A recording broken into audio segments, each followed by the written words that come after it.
Former President Trump could announce a White House run for 2024 as soon as Tuesday. But after the midterms, the GOP seems to be split on the best candidate for president. There's a lot of talk about whether or not it's going to be Trump or DeSantis. What does that mean for the future of the Republican Party? What does it look like? Joining us now is Fox News contributor Tammy Bruce. Tammy, It's a fascinating question. Let's start with Tuesday. What do you expect? What does it begin to define for Republicans for the next, 6, 4, 2 years? It's a great problem to have, such a big talent bench. It's a great problem to have when you think about Donald Trump and Glenn Youngkin and Mike Pompeo and Nikki Haley. Whatever's going on, there is a deep bench of people that care about this country and who can save this country, who have been and will in the future. President Trump is part of that, clearly. He's the most popular Republican politician in the country. That has not changed. The issue becomes, of course, today's world, the fact that President Trump's first term, with really just 2 functional years, considering what went on, made literally everything better. The best economy in the world, an international scene that was not at war, and just kind of the quality of life moving up for people, for families, education, et cetera. So it depends. We now know the juxtaposition of that by people who told us everything will calm down, everything will be nice, there'll be no divisions, there'll be no, boxing. And of course, we now live in a volcano. So Americans are going to have a chance.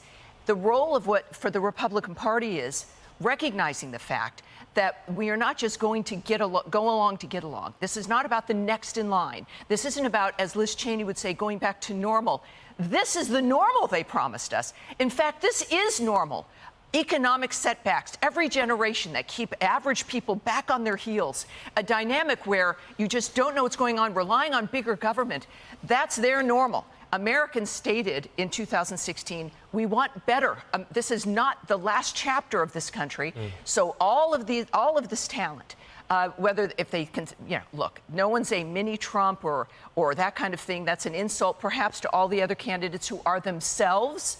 But Trump has created a new environment where this kind of expression is acceptable. It created a Ron DeSantis, who is a remarkable talent, but it set a different tone that we can speak about conservative values, we can govern that way, and we can succeed. And I want to get to this. You made a fascinating point, because you and I were just talking a moment ago. And there's a lot. And, I would say even I was at first cringing at the fight has already begun, right? Sure. You made an interesting point. Okay, let's rewind the clock to 2015-16. Do you remember, what did you say, how many rising stars didn't survive the test?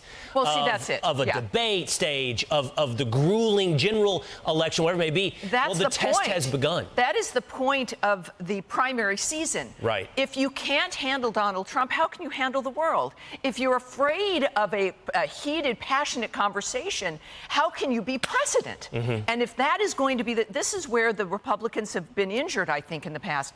The Democrats have made them afraid of being called names. They've made them have to question whether or not they actually have the higher ground on values and the sense of culture of this country, and we do.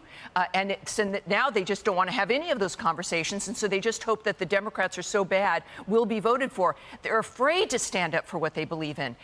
This kind of full field with everyone running, which would be great, pushes them into knowing how to defend themselves, the conservative ideal, and this country. Because if you don't do that, if you don't learn and get back into that mode, you will be squashed by Democrats who don't give a damn. Donald Trump is key to that. He is, again, the most popular Republican politician for a reason, because Americans know this country is worth fighting for. It is not to be afraid of. You want quiet and normal?